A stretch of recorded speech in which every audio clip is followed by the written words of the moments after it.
Bonjour à tous, donc aujourd'hui on va vous présenter un TP sur le labour durant notre formation à Bachelor Agritech à Unilassal-Beauvais.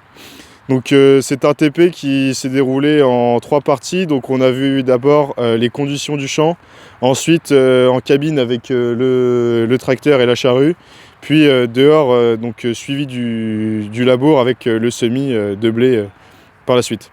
Donc on va vous présenter tout d'abord les outils qu'on a utilisés pour ce TP, donc un Massey 8S 245 de dernière génération et une charrue Lemken 6 socles tirée par le tracteur.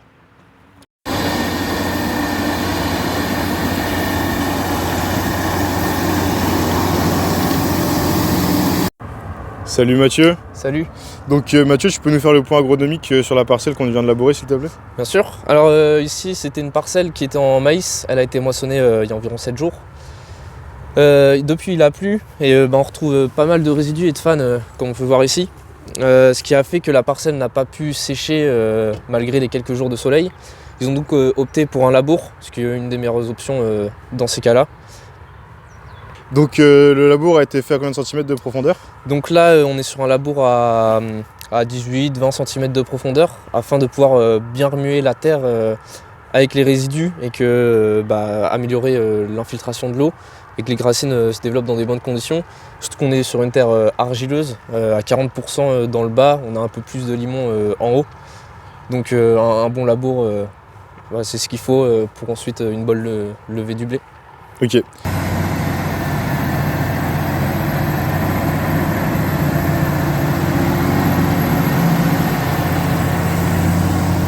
Donc comme on a vu, un tracteur d'une grosse puissance comme ça a quand même du mal à tirer une charrue de 6 corps.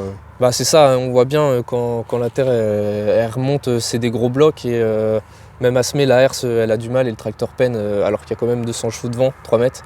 Donc des conditions assez difficiles et en semi direct ça pourrait pas passer. Ouais, des conditions qui reflètent quand même l'année passée. C'est ça, très compliqué. Ok, merci beaucoup Mathieu. De rien. Bonsoir Tristan. Bonsoir Edouard. Donc aujourd'hui on a vu notre TP sur le labour. Oui. Toi tu pourrais nous présenter un peu la charrue qu'on a utilisée? Pas de problème. On est ici sur une charrue Lemken Jewel 8 qui est sur la ferme de Beauvais, présente depuis environ 2 ans. D'accord. Et donc sur cette charrue tu pourrais nous présenter un peu les différents types de réglages, comment la transporter et puis les pièces d'usure sur cette charrue? Ouais, bien sûr. Alors pour savoir, une charrue on la règle en fonction de la profondeur, de l'aplomb, du talonnage, du dévers et du déport. Donc pour régler la profondeur, ça va se passer au niveau de la roue de jauge qui est située derrière ici et du relevage arrière. La roue de jauge, on va venir la régler hydrauliquement depuis la cabine. Donc ça va permettre d'énormément faciliter le travail de l'agriculteur qui n'aura pas besoin de tout le temps descendre pour régler sa roue de jauge mécaniquement. Pour le talonnage, ça va se passer sur la tête d'attelage et là, le 3 points hydraulique.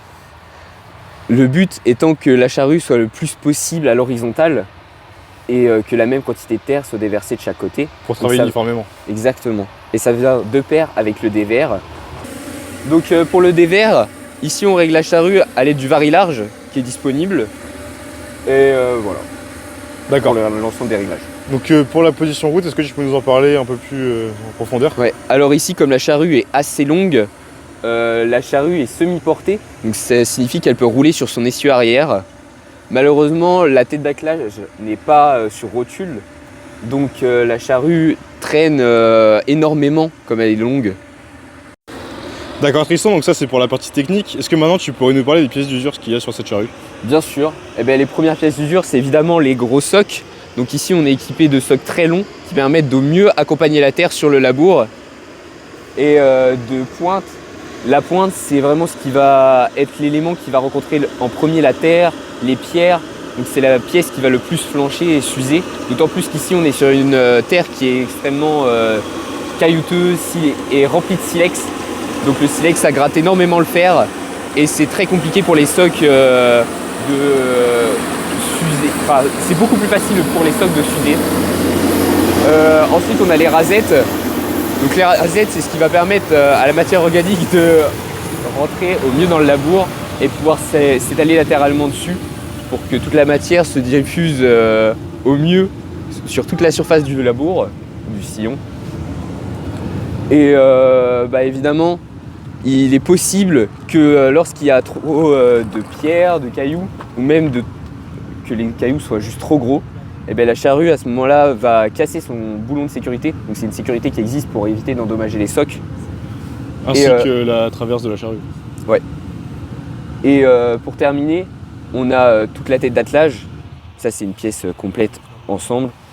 Et le châssis, mais ici on est équipé d'un châssis qui est traité par induction, ce qui signifie qu'il ne possède aucune soudure. Donc ça le rend monobloc et entièrement résistant. D'accord. Voilà. Merci beaucoup Tristan. Pas de problème.